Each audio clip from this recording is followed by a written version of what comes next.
The front hallway went completely silent. Rain tapped against the windows while everyone froze near the living room doorway. The TV was still paused from earlier, casting a dull blue light across the walls. Todd stood beside the kitchen counter, hands shaking slightly. "David, listen." David grabbed his jacket off the chair so hard it almost tipped backward. "No," he snapped, "you listen." Bates stepped out from the hallway. "David." David pointed toward Todd without even looking at her. "Tom is dead," he yelled, voice cracking. "And your son was lying there alone for 4 days while everybody kept secrets." The words hit the room like glass shattering. Henry looked down instantly. Rachel covered her mouth. Will sat curled on the couch, clutching his tablet tightly against his chest. His breathing sped up as David's voice echoed through the house. Todd tried again. "Will showed us the video because he wanted all of us together before." "Before what?" David barked. "Before another funeral, before Will breaks completely." Bate moved closer carefully. "David, please lower your voice." David laughed bitterly. "Oh, now we care about voices, we care about feelings now." He looked directly at Todd. "You knew my brother was spiraling." Todd swallowed hard. "I knew he was struggling." "Struggling," David shouted. "Tom was drowning." Will flinched hard at the volume. David noticed instantly and closed his eyes for half a second, guilt flashing across his face, but the anger came right back. "And leave Will out of this," he continued. "He already carries enough." Todd rubbed his forehead. "Nobody is blaming Will." David pointed toward the couch. "Then stop talking like he's the family messenger. He's traumatized, Todd." Will quickly typed something with trembling hands. Henry quietly took the tablet and read it aloud. "Please stop fighting." The room fell silent again. Will stared at the floor. David's expression broke immediately. He walked over slower this time and knelt in front of the couch. "Hey," he said softly, "I'm not mad at you." Will's fingers moved again. Henry read quietly. "You yelled." David nodded once. "I know." Another message appeared. "I thought if everyone talked maybe it would fix things." David looked down at the carpet for a long moment. Then he whispered, "Some things were broken long before you tried fixing them."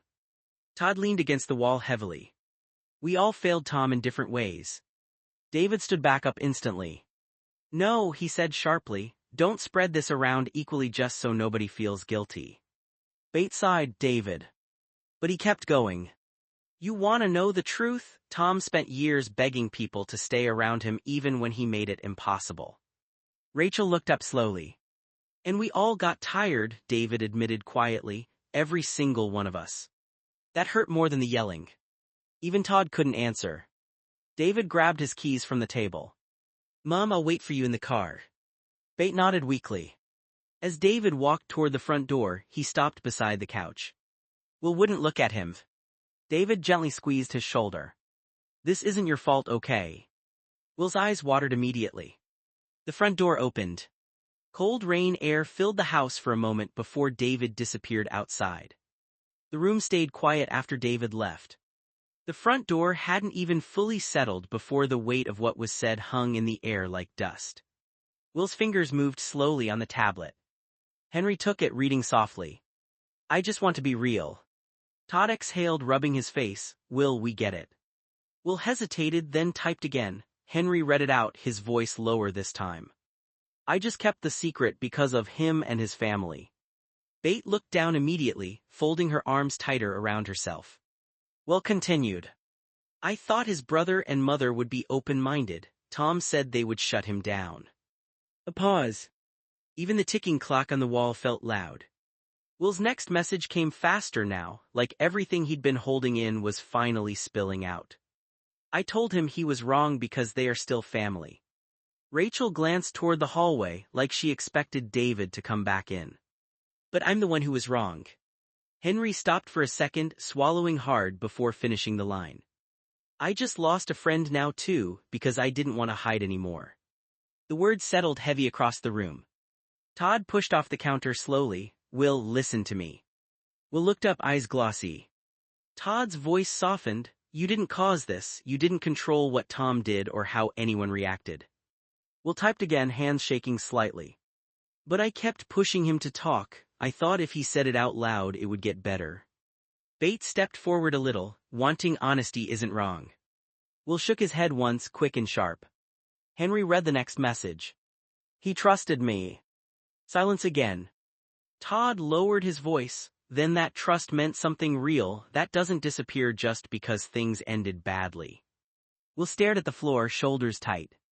Bates spoke gently now. Tom made his own choices too, Will. He was dealing with things none of us fully understood. Will's fingers paused above the tablet. Then he typed one more line. I just didn't want him to feel alone in it.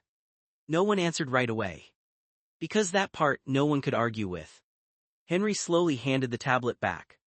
Todd looked at Will, quieter than before. Then at least know this, you didn't abandon him, you stayed when you didn't have to. Will didn't respond. But his grip on the tablet loosened slightly, just enough to show he heard it. The house stayed quiet after Will stopped typing. No one followed him right away. He rolled slowly down the hallway in his wheelchair, the soft sound of the wheels against the floor the only thing cutting through the silence. The tablet rested loosely on his lap, screen dimming. Todd stepped forward like he might say something, then stopped himself. Bate just watched him go, eyes heavy with worry. Will didn't look back. He reached his room and pushed the door open carefully with one hand. The room was dim, curtains half closed, a small lamp still on from earlier. Everything felt still, almost too still.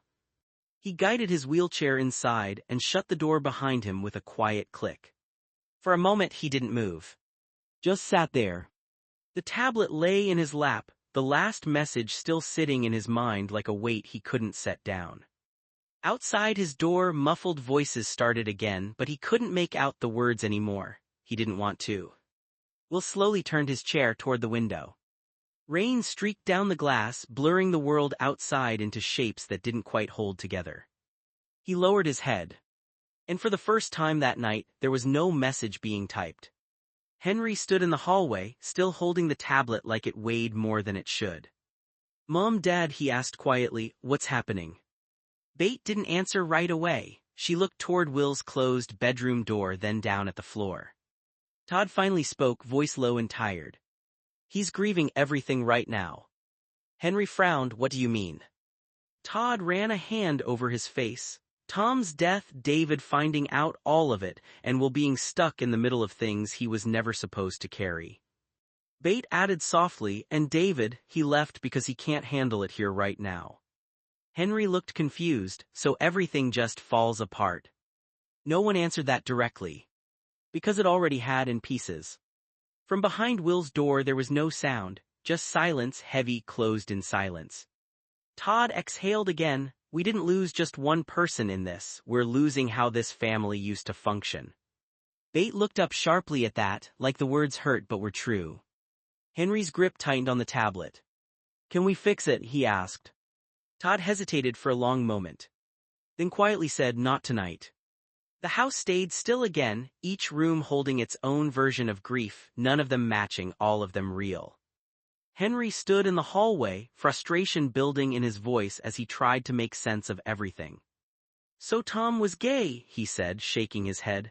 So what? David is overreacting. Now he's basically kicking Will out of his life because of Pastor Ron being involved in all of this. Todd didn't respond immediately. His shoulders were tight, like he was holding himself together by force. Yes, he admitted quietly. Henry frowned harder. That doesn't even make sense. David and Pastor Ron, didn't they get a restraining order situation? Isn't that part of why everything blew up? Bates' eyes shifted immediately. Henry, that's a family issue. But Henry wasn't backing down. So it's just a family issue when adults mess everything up, he said. But we'll get stuck in it, and Tom gets judged and Will gets guilt, and David just leaves like that's okay. The room went still again. Todd finally spoke, voice heavy. No, Henry, none of this is okay. Henry's voice dropped, but it was still sharp. Then why is it happening like it is? No one answered right away. Because there wasn't a clean answer in the room, only people trying, failing, and breaking in different directions. Bate looked toward Will's closed door again, softer now. We didn't plan for any of this to land on him. Henry let out a breath, still angry but quieter. It still did. Todd nodded slowly. Yeah, it did. And for a moment, nobody tried to fix it with words anymore. Henry shifted uncomfortably in the hallway, arms crossed. We bought his favorite from McD's after the funeral, he said quietly. Bate nodded slowly, 2 cheeseburgers and a strawberry shake. Henry gave a small, uneasy half-smile. Yeah, and after a day I ate it. I tried to bring it to him and he just said he wasn't hungry and told me to get out of his room. The smile faded as soon as he said it. Bate sighed, rubbing her forehead. Henry. I know, he cut in, softer now. I wasn't trying to push him, I just thought it might help. Todd came back from the kitchen holding the plate he'd prepared, stopping when he heard them. He looked toward Will's closed door. Then back at Henry. You all tried, Todd said quietly. That matters, even if he didn't take it. Henry frowned, but he's just shutting everyone out.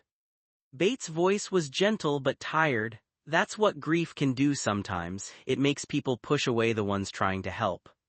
Todd nodded once slowly. Still, we can't stop showing up for him. He adjusted the plate in his hands. I'll try again. Henry looked uncertain. What if he says no again? Todd paused at that, then answered honestly. Then we respect it and try again later. A quiet beat passed. No one liked the situation, no one knew how to fix it. But the hallway stayed still as Todd walked toward Will's door again, careful, not forcing, just knocking softly like he was asking permission to care.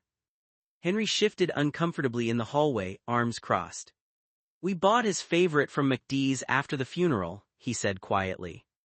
Bate nodded slowly, 2 cheeseburgers and a strawberry shake. Henry gave a small, uneasy half-smile. Yeah, and after a day I ate it. I tried to bring it to him and he just said he wasn't hungry and told me to get out of his room. The smile faded as soon as he said it. Bate sighed, rubbing her forehead. Henry. I know, he cut in, softer now. I wasn't trying to push him, I just thought it might help. Todd came back from the kitchen holding the plate he'd prepared, stopping when he heard them. He looked toward Will's closed door. Then back at Henry. You all tried, Todd said quietly. That matters, even if he didn't take it. Henry frowned, but he's just shutting everyone out. Bates' voice was gentle but tired. That's what grief can do sometimes, it makes people push away the ones trying to help. Todd nodded once slowly. Still, we can't stop showing up for him. He adjusted the plate in his hands. I'll try again. Henry looked uncertain. What if he says no again? Todd paused at that, then answered honestly. Then we respect it and try again later. A quiet beat passed. No one liked the situation, no one knew how to fix it. But the hallway stayed still as Todd walked toward Will's door again, careful, not forcing, just knocking softly like he was asking permission to care. Todd had just raised his hand to knock when the voice came through the door. Go away. It was sharp, immediate, no hesitation. Todd froze, hand still in the air. Behind him, Henry went still too. Bates slowly covered her mouth, eyes closing for a second like she felt the words hit her personally. For a moment nobody moved. Then Todd lowered his hand. Okay, he said quietly through the door, not angry, not loud, just steady. I hear you. Silence from inside. He stayed there a second longer anyway, holding the plate, then gently set it down on the small table outside Will's room instead of forcing anything. I'm leaving it here, Todd added. You don't have to open the door. Another pause. Then he stepped back. Henry whispered, he's really mad. Bates shook her head slightly, he's overwhelmed. Todd exhaled slowly, we don't push through that door right now. No one argued. From inside Will's room there was only silence again, no more shouting, no more typing, just a closed space where everything felt too loud even when it was quiet. Todd stayed in the hallway a moment longer, his eyes on the closed door. He spoke gently, voice steady but firm. I still need to change you. There was a pause inside the room. Then Will's reply came through the door. Fine, but I'm still not hungry. The word fine sounded less like agreement and more like exhaustion. Todd nodded even though Will couldn't see him. Okay, that's fine, we don't have to deal with food right now. He kept his tone calm, not pushing. I just need to make sure you're comfortable. A silence followed. Then Todd added softer, I'm not here to argue with you. From the hallway, Bate and Henry watched without interrupting. Bates' hands were clasped tightly, but she didn't step in. Todd gently knocked once more, not demanding, just signaling he was still there. "I can come in for a minute or you can open the door a bit," he said. "Your choice." Inside there was another pause. The kind where no one knew what would happen next, but everyone was waiting carefully for Will's answer. There was a short pause after the words came through the door. "It is your house, come in." Todd exhaled quietly, like he'd been holding his breath the entire time. "Okay," he said gently. He knocked once, soft and respectful, then slowly opened the door. Will's room was dim. The curtains were partly drawn and the glow from a small lamp made everything look muted. Will was in his wheelchair near the bed, shoulders slightly hunched, eyes tired and guarded. Todd didn't rush in. He stepped inside carefully and left the door slightly open behind him. "I'm not here to take control of anything," Todd said right away, keeping his voice calm. "I just wanted to check on you." Will looked away, jaw tight. Todd glanced at the chair, the room, then back to Will. "You haven't eaten much, and I'm worried about you physically, not just everything else." Will didn't respond immediately. Todd lowered the plate slightly. "I brought food, but I'm not going to force it on you. A bit. I just want to know what you can manage right now." Will's fingers moved slowly toward his tablet but stopped halfway, like even typing felt heavy. Todd waited, didn't fill the silence, didn't push. Just stayed there, present, giving him space to answer however he could. Will's fingers moved slowly on the tablet. "Can you just change me and go?" His voice didn't rise this time. It sounded tired more than angry, like he didn't have energy left for anything else. Todd stayed where he was for a second, taking that in. "Okay," he said gently. He set the plate down on the desk so his hands were free, then moved with calm, practiced care, no rushing, no crowding Will. "I'm going to keep this simple," Todd added. "I'll be quick and I'll step out right after." He checked on Will's condition carefully and respectfully, focused only on what was necessary, making sure everything was handled with dignity and as comfortably as possible. The room stayed quiet except for the soft movements and the rain faintly tapping the window. After a moment, Todd stepped back. "All done," he said quietly. He paused near the door, not leaving immediately. "I'll leave the food here," he added. "No pressure, just if you want it later." Then he gave Will one last respectful glance and started to head out, keeping his promise to give him space. Todd came back into the hallway quietly, closing Will's door gently behind him. Bate looked up immediately. "How is he?" Todd hesitated for a second, choosing his words carefully. "Bate, he's not good." Henry straightened. "What do you mean?" Todd rubbed his hands together, uneasy. "I checked him, he's very weak right now." Bates' face changed instantly. "How weak?" Todd swallowed. "Weight-wise, he's lighter than he should be, a lot lighter." Henry's voice dropped. "From not eating." Todd nodded once. "From not eating much and from shutting everything down physically, it's adding up faster than it should." The room went quiet. Bate looked toward the closed door like she could see through it. "Why didn't we realize it was this bad sooner?" Todd shook his head slightly. "We did realize, we just didn't want to accept how serious it was getting."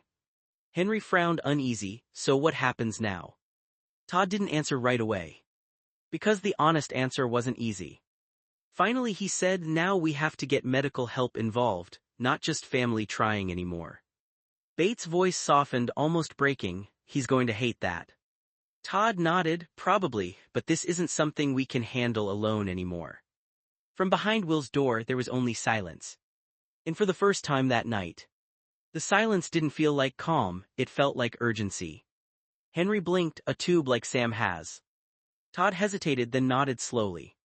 "A feeding tube, yes," he said quietly. The word landed hard in the hallway. Bate immediately looked shaken. "Todd." Henry frowned, trying to process it. "So it's that serious?" Todd ran a hand down his face. "It's getting to that point if he can't keep food down or refuses to eat for much longer. It's not something we jump into lightly, it's medical support." He paused, then added more carefully, "And there are other things too. He's physically weaker than he should be right now." Bates' voice softened, almost breaking. "Is it because we missed it?" Todd shook his head. "No, it's because grief can do this fast when someone shuts everything out." Henry looked toward Will's door again, uneasy. So what do we do? Todd answered honestly, we get doctors involved, we stop trying to handle this alone. A heavy silence followed. Bates spoke again, quieter, and the care at home. Todd hesitated, choosing his words carefully. If he needs more support, we adjust, but everything has to be done safely with medical guidance, not improvising. Henry nodded slowly, but his face stayed tense. He's going to hate all of this. Probably, Todd admitted, but hating it is better than him getting worse. All three of them went quiet again. Behind Will's closed door there was still no sound. But now it wasn't just silence. It was something fragile, like they were running out of time to get this right. Henry's voice came out smaller this time. I'm scared for him more now. Bate immediately softened, stepping closer to him. I know. Henry shook his head slightly, eyes fixed on Will's door. It's like he's just getting further away from everyone. Todd stayed quiet for a moment before answering. That's what it looks like, he said gently, but it doesn't mean he's gone from us. Henry frowned. It feels like he is. Bate put a hand on Henry's shoulder. Fear makes everything feel final. Henry swallowed hard. What if we're too late? The question hung in the hallway, without an easy answer. Todd looked down for a second, then back toward Will's door. We're not going to pretend there isn't a problem anymore, he said carefully. That's the first step. Henry's voice was quieter now, and if he hates us for it. Todd didn't sugarcoat it. Then we deal with that too, he said, but we don't leave him alone in this. Bate nodded slowly, even if he pushes us away. Especially then, Todd said. A long silence followed. Henry stayed looking at the door, but his breathing steadied a little, not because things were okay, but because at least now they weren't ignoring it anymore. Will's message came through the tablet. Dad, Mom, I am in pain. The hallway went still instantly. Todd didn't hesitate this time, he moved fast into Will's room. Bate and Henry followed right behind him, but stopped just inside the doorway. Todd knelt slightly to be at Will's level, voice steady but urgent. Where is the pain? He asked gently. Will's fingers shook as he typed again. In my head and heart, not physically. A heavy silence filled the room. Bates' hand went to her chest. Henry looked down, jaw tight. Todd exhaled slowly, then softened his tone even more. Okay, he said, thank you for telling us. He didn't rush to argue with it or dismiss it, he just stayed present. That kind of pain can feel unbearable, Todd added carefully, but you're not alone in it right now. Will didn't respond immediately. Todd glanced at Bate and Henry briefly, then back to Will. We're not here to punish you or force you, he said. We're here because this is getting too heavy for you to carry by yourself. Bate stepped closer, voice gentle. Will, we're scared too, not of you, of what you're going through. Henry nodded slightly. We just want you safe. Todd stayed kneeling, calm but firm. We're going to bring in more help, he said softly. People trained for this kind of pain, you don't have to fight it alone anymore. The room stayed quiet after that. Not fixed, but no longer ignored. Will's fingers moved slowly over the tablet. I try to eat but I can't, and I don't know why. The words sat in the room like something fragile and serious. Todd didn't respond right away. He kept his voice calm, not pushing conclusions. Okay, he said gently, thank you for being honest about that. Bate took a slow breath, trying to steady herself. That can happen with grief, she said softly. Your body can just stop cooperating the way it used to. Henry frowned, looking between them. So it's not just him refusing. Todd shook his head. Not always. Sometimes it's nausea, sometimes it's anxiety, sometimes it's the brain and body just shutting down appetite responses under stress. He paused, then added more carefully, but whatever the reason is, it still needs attention, because he's not getting what he needs right now. We'll look down at his hands. Henry stepped a little closer to the bed. So what do we do if he says he can't eat? Todd answered honestly but gently. Then we don't treat it like defiance, he said. We treat it like a medical and emotional problem together. We bring in doctors and we figure out support options so his body doesn't keep getting weaker. Bates' voice softened, and we stay with him through it. Todd nodded, yes, even if it takes time. A quiet pause followed. Not a solution yet. but a direction, so Will wasn't carrying the confusion alone anymore. Will's fingers moved slowly across the tablet. I try, but I just can't. After Tom's death and everything after, I don't know. The sentence trailed off like even he couldn't finish the thought. The room went still. No one rushed in with answers this time. Todd lowered himself into a chair near the bed, keeping his voice calm and steady. Okay, he said softly, then we're going to start right there with I don't know. Will looked up slightly unsure. Bates stayed near the doorway, her expression tight but gentle. Henry stood beside her, quiet now, listening instead of reacting. Todd continued carefully. Grief can shut a lot of things down, he said. Appetite, energy, focus, even the sense of why you should do basic things. It doesn't mean you're broken, it means your system is overwhelmed. Will's hands tightened around the tablet. Todd didn't push him, just stayed with him in it. You don't have to figure it out alone tonight, Todd added. Not the eating, not the feelings, none of it. A pause. Then Bates spoke softly, almost breaking. We're not mad at you for this. Henry nodded. We're just worried. Todd leaned forward slightly, still calm. But I need you to hear this part clearly, he said.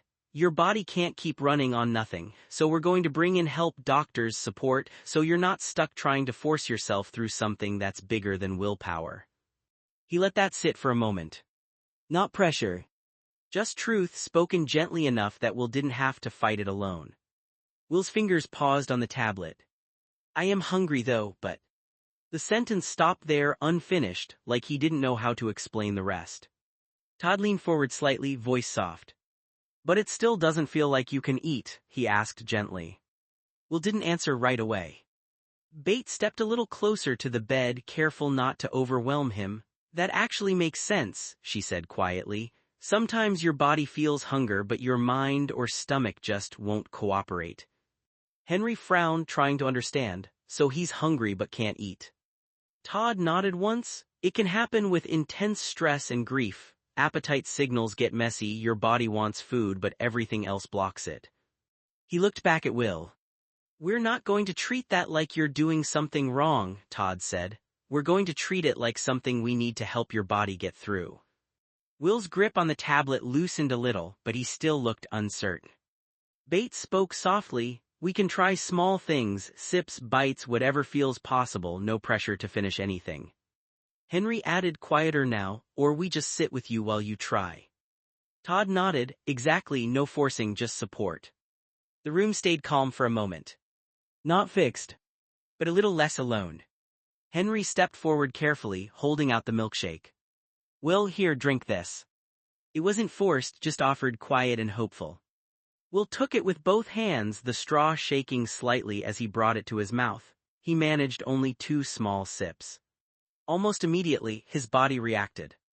He started coughing it back up, turning his head quickly as he struggled to catch his breath. Todd reacted right away. He didn't panic, but he moved in close, steadying the cup and making sure Will could sit upright safely. Hey, it's okay, Todd said firmly but calm. Stop for a second, don't push it. Bates' face tightened with worry. Okay, just let it pass. Henry froze. Guilt flashing across his face. I thought it might help. It's okay, Todd repeated, glancing at him. You didn't do anything wrong, we're learning what his body can handle right now. Will coughed a few more times, then slowly settled, breathing uneven again but calmer. Todd kept his voice low and steady. We're going to pause food for now, no more trying for the moment. He looked at Will gently, your body telling us it's not ready. Bate nodded quickly, we'll go slower. Henry set the milkshake down carefully, looking shaken. I just wanted him to eat something. I know, Todd said, softer now, but right now the goal is comfort, not forcing food. The room went quiet again. Will sat back in his wheelchair, exhausted from even that small attempt. And for the first time in a while, everyone understood something clearly. This wasn't about willpower anymore, it was about support, patience, and getting help before things got worse. Will's fingers moved again on the tablet. But I am hungry right now. The words made the room go quiet in a different way, less confusion, more concern. Todd nodded slowly, keeping his voice calm. Okay, I hear you. He didn't push another drink or repeat the shake, he just focused on what Will was actually saying. "You're feeling hunger," Todd said carefully, "but your body is having trouble accepting food when it gets there." Will looked down, still breathing a little uneven from earlier. Bates stepped in gently. "That can happen after a lot of stress on your system. Your stomach can be sensitive even if you feel hungry." Henry rubbed the back of his neck. "So he's hungry but his body rejects it." Todd nodded. "Something like that. It's not unusual with severe grief, anxiety, or physical shutdown from not eating enough for a while." He paused, then softened his tone even more. "That doesn't mean we stop trying," he said. "It means we change how we try." Will's grip on the tablet loosened slightly. Bate moved closer to the bedside. "We can try tiny amounts later, not shakes if they're too much, maybe just water or a spoon of something bland." Henry nodded quickly. "Or just sitting with food around you without pressure." Todd looked at Will directly, steady and kind. "No forcing," he said again. "We go at your pace, but we're staying with you through it." A quiet pause followed. Not a solution yet, but no longer trial and panic either. Just careful support, one small step at a time. Todd stayed close to Will's bedside for a moment, then spoke quietly to Bate. "Bate, in the morning we're going to his doctor." Bate looked up sharply. "Todd, when we talked before about a G-tube, I thought you were overreacting, but now." She stopped herself, glancing toward Will, then lowered her voice. "I don't think you were." Henry went still, looking between them. Todd nodded slowly, serious now. "We don't decide anything like that tonight, but we do need medical evaluation first thing in the morning." A long pause followed. Then Todd added softer, "And I'll be right back. I'm going to get him more comfortable for the night." Bate frowned slightly. "What do you mean?" Todd's voice stayed calm. "Just basics, things that help him rest easier. Comfort care for tonight, not big decisions." He glanced at Will. "No more food pressure tonight, no more pushing, just rest." Henry exhaled, still uneasy but quieter. "Okay." Bate nodded slowly, though her face stayed tense. "We'll take him to the doctor in the morning." Todd stepped toward the door. "And whatever happens next," he said gently, "we do it together. No guessing, no ignoring it anymore." The room fell into a heavy but steadier silence, uncertain, but finally moving toward help instead of panic. Will's fingers hesitated on the tablet. "I feel a bit embarrassed." Henry shook his head quickly, voice gentle. "You don't have to be, we're family." Will typed again, more broken this time. "I want to go back to my old self. I want Tom to." Bates' face tightened, soft and pained. "We understand." Will didn't finish the thought, his hands trembled harder now. "I want my life." The tablet slipped from his lap and hit the floor with a dull clack. Will broke down sobbing. No one rushed him. Henry moved first, but only closer, not touching yet, just lowering himself so he was at Will's level. Hey, it's okay, I'm here." Bate covered her mouth, tears welling as she stayed just behind Henry, giving space but not leaving. Todd stayed steady, voice low and calm. "Will, you don't have to hold it together right now." Will kept crying, shoulders shaking, all the weight he'd been carrying finally spilling out without words. Henry slowly reached out and gently placed a hand near Will's arm, not forcing contact, just offering it. "You don't have to go back alone," he said softly. "We're right here with you." Bate whispered, "We're not going anywhere tonight." Todd stayed by the doorway, making sure the room stayed safe, grounded, and calm. "Not fixing it. Just holding the moment so Will didn't have to fall through it alone." Bate knelt a little closer, her voice soft and steady. "Will, just breathe. You've dealt with a lot over these past 2 weeks."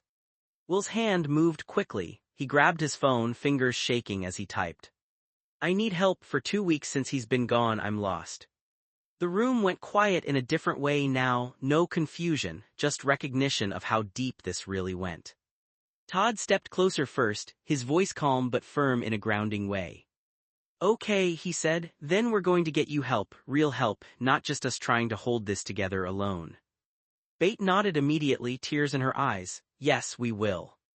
Henry stayed near Will, not touching yet but not leaving him either. "You're not lost by yourself, you're still here with us." Will's breathing was uneven, but he was still listening. Todd continued gently, "What you're feeling, this level of pain and confusion, it's not something you're supposed to carry alone. That's why doctors, therapists, and support systems exist. We're going to bring them in. Bate wiped her face quickly, and we're staying with you through it every step. Henry added quietly, even when it feels like everything is broken. Todd looked at Will directly. You asked for help, he said. That's the most important thing you could have done tonight. The room stayed still but not empty anymore. Because now, instead of everyone reacting in pieces, they were finally moving in the same direction, toward support, not silence. Will's hands shook as he typed again. David, Herding, and Pastor Ron, I get why he said what he said, but He stopped, like the rest of the thought wouldn't come through the tablet. Then, for the first time in a while, he spoke out loud instead of typing. I loved Tom. The room went completely still. Not tense this time, just heavy, like everyone understood they were standing in something real and fragile. Bates' eyes filled immediately, but she didn't interrupt. Henry lowered his gaze, swallowing hard. Todd stayed steady, voice quiet and careful. Okay, he said softly, that matters, and it's okay to say it out loud. Will's shoulders trembled again. Todd continued, loving someone doesn't disappear just because things got complicated or painful around it. Bate nodded gently, and it doesn't mean you caused any of the conflict you're seeing now. Henry finally spoke, quieter than before. You're allowed to love him and still be hurting because of everything that happened. Todd took a slow breath. And right now, he said, you don't have to solve David or Pastor Ron or any of that tonight. We focus on you, on getting you stable and supported. The room stayed quiet again, but it wasn't shutting down anymore. It was holding him. Not fixing the past. Just making sure he wasn't alone in the present. Todd nodded slowly, still keeping his voice calm and grounded. Okay, he said gently, I'll go get your stuff, Will. I'll be right back. He made sure Will was settled first, safe, comfortable, nothing urgent left undone. Bates stepped closer, watching Todd. You don't have to rush. Todd shook his head slightly. I won't, I just don't want him left feeling like we're disappearing on him. Henry glanced at Will, then back at Todd. I'll stay here with him. Todd gave a small nod of approval. Good. He looked at Will directly for a moment, softening his tone. I'm coming right back, he repeated. You're not being left alone. Will didn't need to answer for it to be understood. Todd stepped out of the room, the door staying partly open behind him.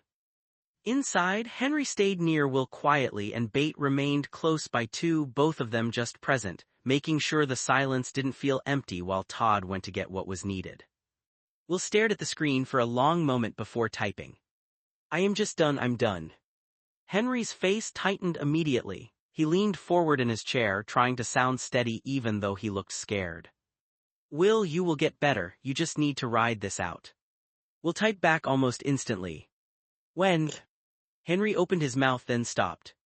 Finally he gave a small honest shrug. I'm 12, I don't know, he admitted quietly, people just say that. For a second, even Will looked caught off guard by the honesty. Bate let out a shaky breath from nearby, while Todd paused in the doorway listening. Henry kept going, voice awkward but sincere. But I think they say it because stuff can change even when it feels impossible. Will looked down at the tablet again. Henry rubbed his hands together nervously. Like right now everything probably feels permanent to you, but 2 weeks isn't your whole life even if it feels huge. Todd stepped back into the room then, carrying the things he'd gone to get. He heard enough to understand the moment. That was actually pretty wise, he told Henry softly. Henry shrugged again, I'm trying.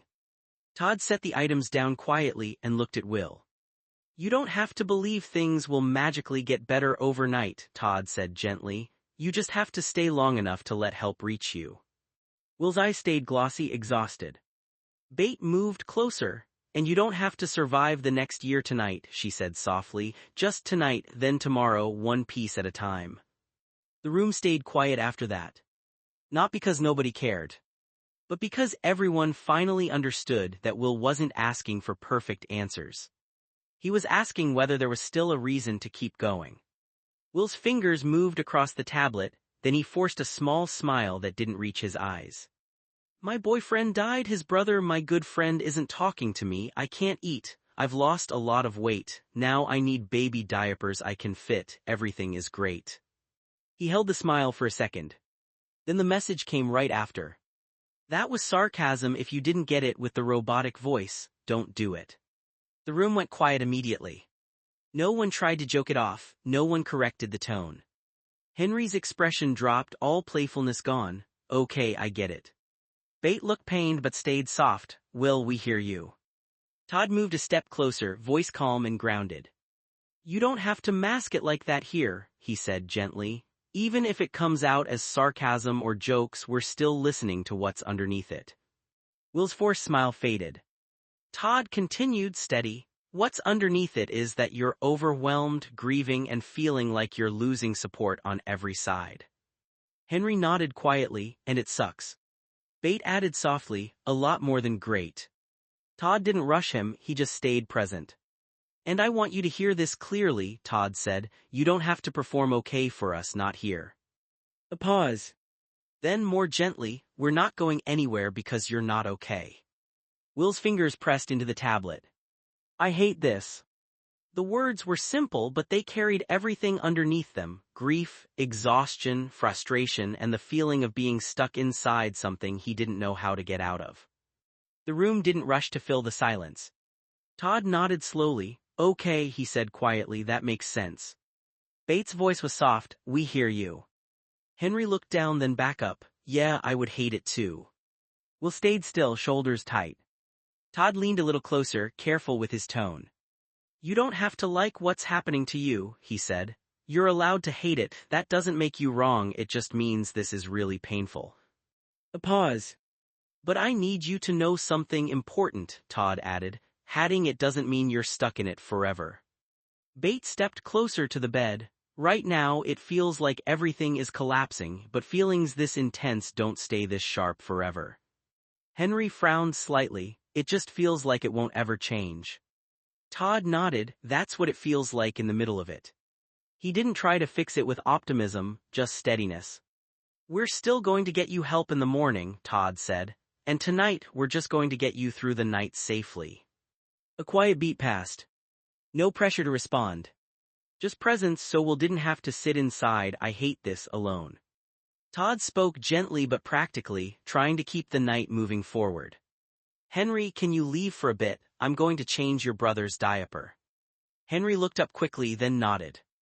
Okay, he said simply. There wasn't discomfort in his voice, just understanding that this was something private and necessary, not something to linger over. Bates stepped closer to Henry. Come on, I'll stay with you for a minute in the hallway.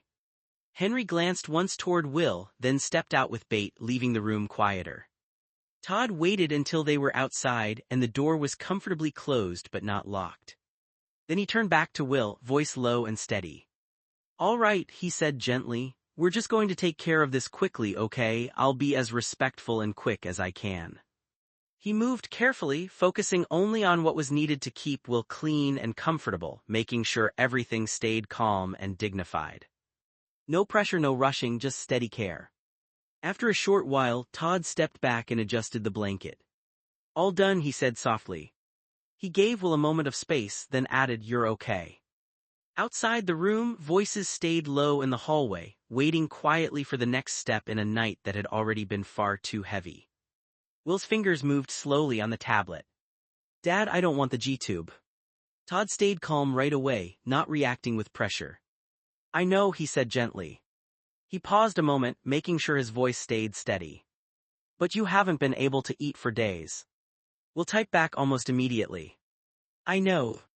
That simple reply made the situation feel even heavier. Bate, standing near the doorway, spoke softly. Will, not wanting something like that is understandable. Henry peeked back in, quiet now. Todd nodded slightly, keeping his focus on Will. This isn't about punishing you, Todd said carefully. It's about making sure your body doesn't keep getting weaker while we figure out what's going on.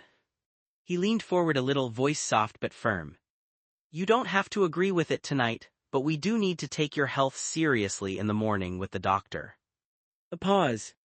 Then he added more gently, there are a few different ways doctors can help. A G-tube is just one option they might discuss if eating stays too difficult, but nothing is decided yet.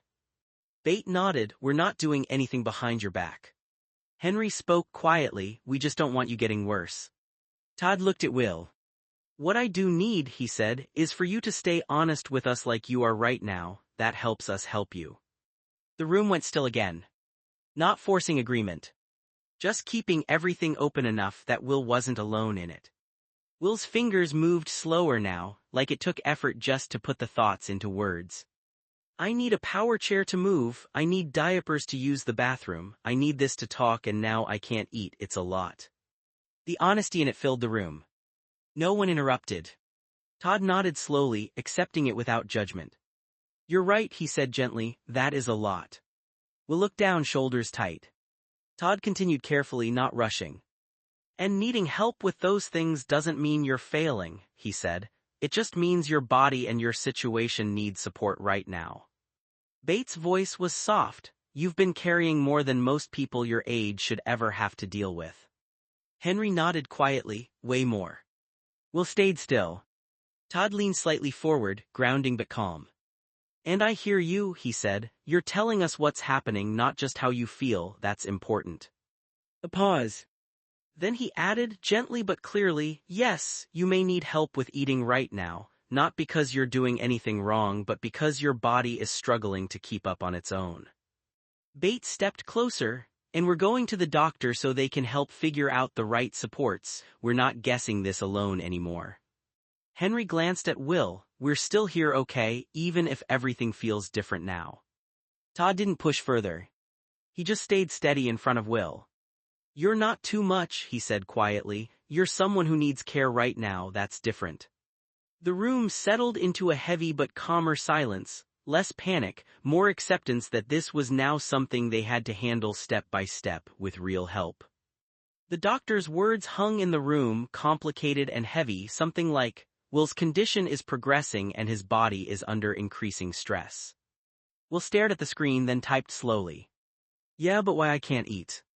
The question came out simpler than everything around it. The doctor softened their tone. What you're experiencing can happen when the body is under a lot of neurological and emotional strain, they explained carefully.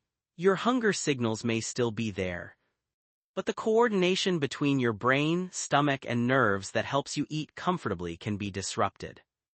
Todd stayed beside Will, calm and attentive. Bate looked worried but focused. Henry stayed quiet, listening closely. The doctor continued, it doesn't mean you're choosing this, it means your body is overwhelmed. That's why eating can feel difficult or even impossible sometimes. Will looked down, absorbing it. Todd spoke gently after a moment. So it's not that he's refusing, it's that his body isn't cooperating the way it used to. The doctor nodded, that's a fair way to put it. A pause. Bate asked softly, can it improve? The doctor answered honestly, sometimes it does with time, support, and reduced stress on the body. Sometimes it needs medical assistance to maintain nutrition while things stabilize. Henry glanced at Will, so it's not just in his head. No, the doctor said gently, it's both brain and body working under strain, very real, very physical. Will sat still, processing. Todd placed a steadying hand near the bed rail, not touching unless invited. You're not imagining it, Todd said softly, and you're not alone in it either. The room stayed quiet, but it felt less like confusion now. More like the beginning of understanding what was actually happening. Will's message came through fast this time, frustration breaking through everything else. I don't care for med shit, I haven't eaten in 4 days now, I am fucking hungry right now. The room shifted immediately, less clinical, more urgent in a very human way. Todd didn't react to the language, he stayed focused on the meaning underneath it. Okay, he said firmly but not loud, I hear you, you're hungry right now. Will was breathing hard, still keyed up. Bates stepped forward slightly, voice soft but steady, we believe you. Henry looked uneasy then nodded, yeah, we do. Todd moved closer to the bedside, keeping his tone grounded. But listen to me for a second, he said. Being hungry and being able to tolerate food right now are not lining up for you yet. Will's hands tightened. Todd continued carefully, we just saw your body react badly to the milkshake earlier, so forcing it the same way again is going to keep making things worse in the moment. A pause. That didn't dismiss Will's hunger, it centered it. Bate added gently, we're not ignoring it, we're just trying to get something in you that your body can actually handle right now. Henry glanced around then spoke quietly, like tiny steps instead of big ones. Todd nodded, exactly. He looked directly at Will. I'm not saying don't eat. I'm saying we need to restart this in a way your body can accept today, not the way it used to work before everything happened. The room went quiet again. Not shutting him down, but trying to turn panic hunger into something manageable instead of overwhelming. The doctor's words landed carefully, trying not to overwhelm the room. There's a possibility we may need to place a G-tube, they said.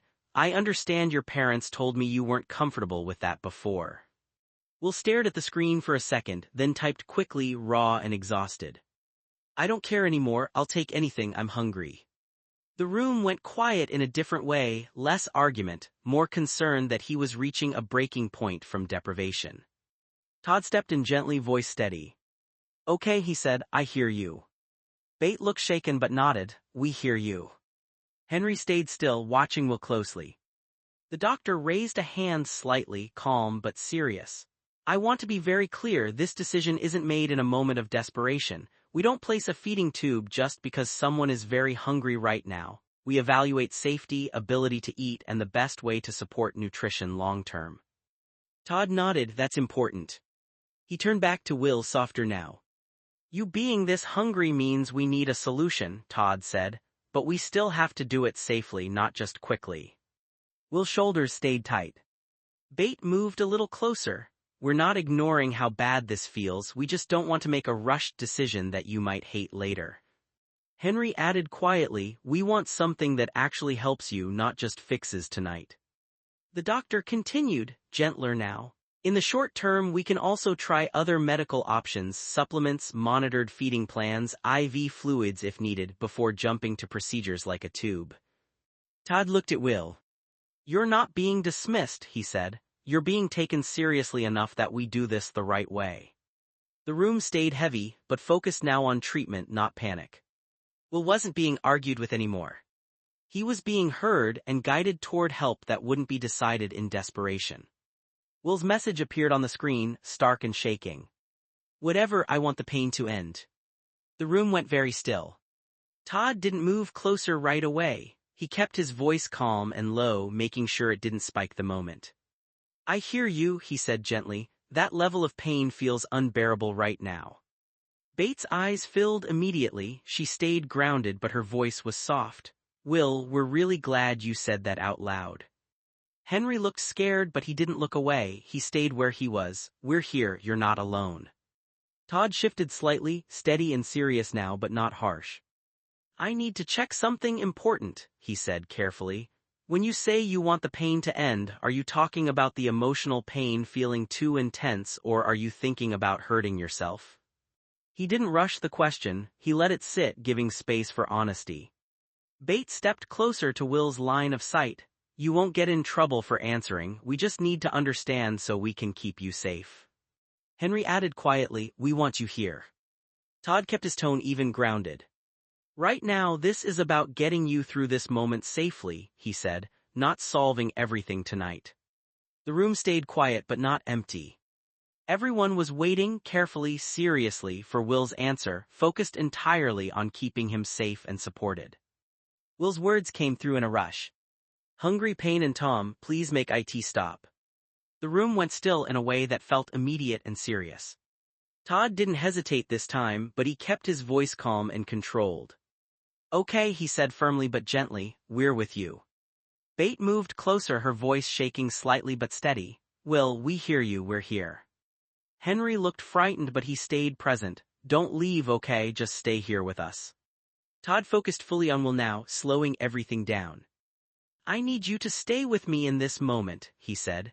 You're overwhelmed, your body is hungry, your grief is hitting hard, and it all feels like too much at once.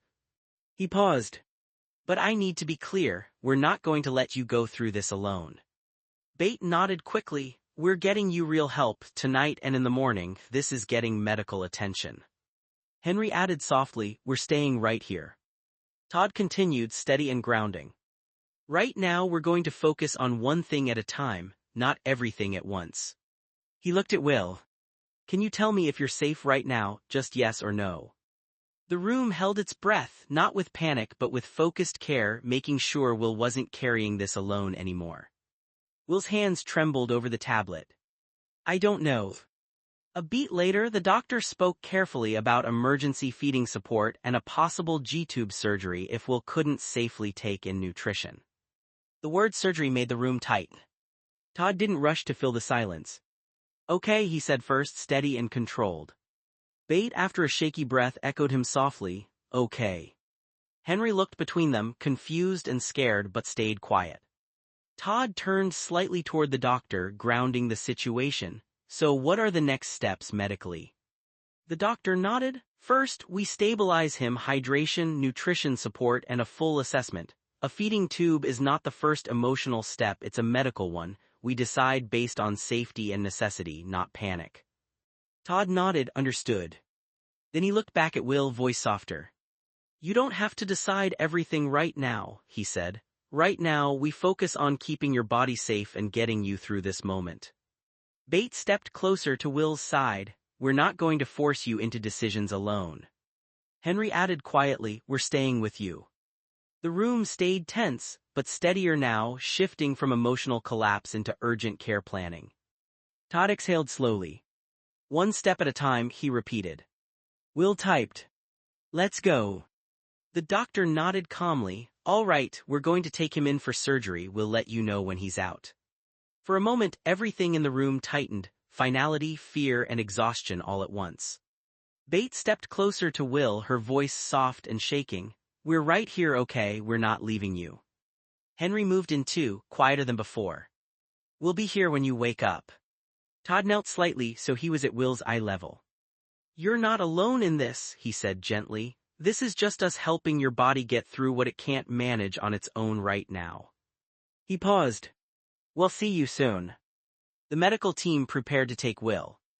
The room stayed still as everything shifted from conversation into action, careful, urgent, and focused on getting Will what his body needed to stay safe. Henry stood there watching the medical team prepare to take Will, his voice breaking through the tension. Why now after everything he went through? He looked confused, upset, like nothing about this timing made sense. Bate didn't answer right away. Her hand stayed near her mouth, trying to steady herself. Todd exhaled slowly before speaking, choosing his words carefully. Because his body is at a point where it can't keep up anymore, he said gently. Not because of one moment, but because of everything stacking together over time. Henry frowned, but why now? It feels so fast. Todd nodded slightly. It always feels fast when it reaches the point where the body starts failing to maintain basic needs. Bates' voice was quiet, strained. Grief, stress, not eating, everything he's been carrying, it all adds up. Sometimes it looks sudden from the outside. Henry looked down, struggling with it. So we just let it get this far. Todd shook his head immediately. No, we respond now, that's the difference. He paused. We can't undo what happened before, Todd said softly, but we can act when it becomes urgent enough to protect him. Bates stepped closer to Henry. This isn't punishment, it's an intervention. Henry swallowed hard, still staring toward where Will had been. I just don't want him to think we waited too long. Todd's voice softened. Then we don't waste any more time from this point forward. The hallway stayed heavy, but now it was focused on one thing. Getting Will through what came next, and not letting him go through it alone. Will blinked awake slowly, the room still hazy around the edges.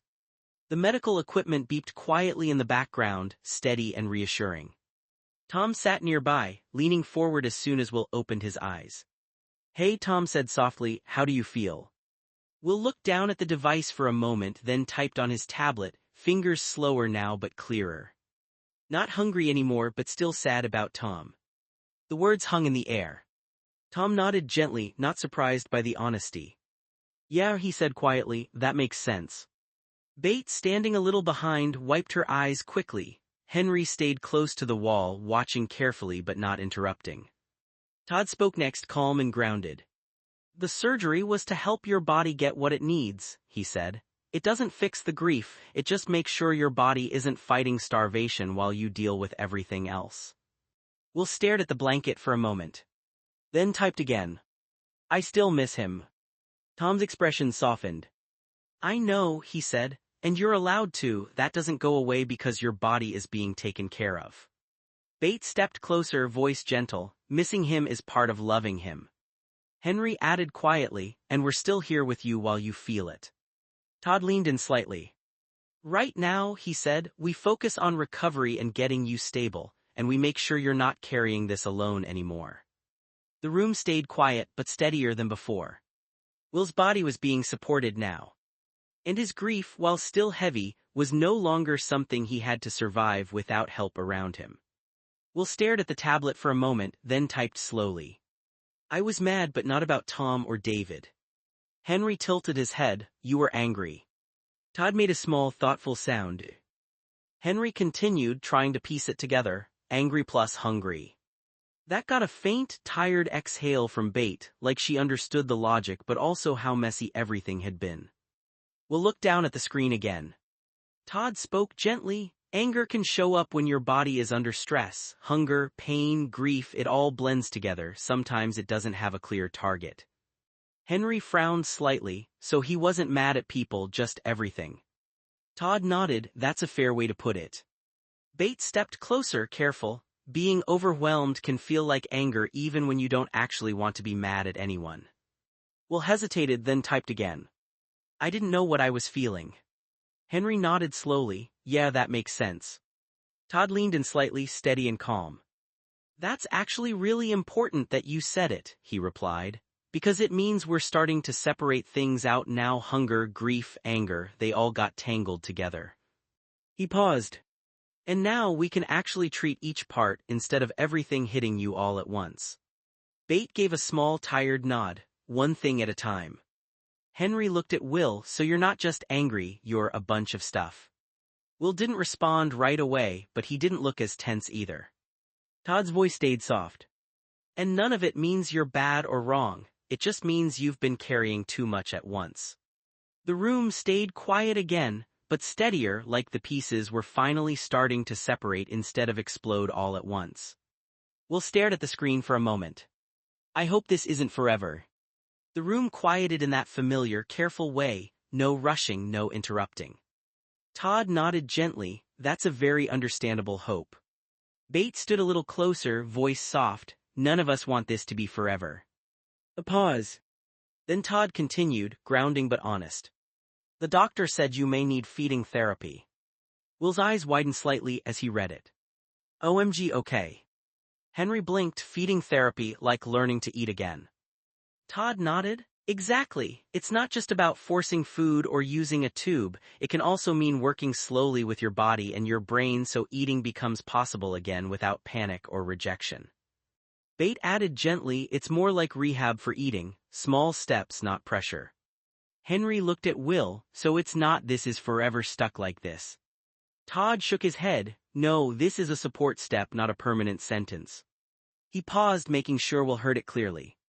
Right now, your body went through a lot: grief, stress, not eating, surgery. It needs time and support to relearn balance. That's what this is for. Will stayed quiet, still processing. Bates' voice softened. You're not being trapped into something, you're being helped out of something. Henry nodded, even if it feels weird at first. Todd leaned slightly forward. And you don't have to be okay with it instantly, he said. You just have to know you're not stuck like this alone. The room settled again, less fear now, more explanation and the beginning of a path forward instead of only crisis.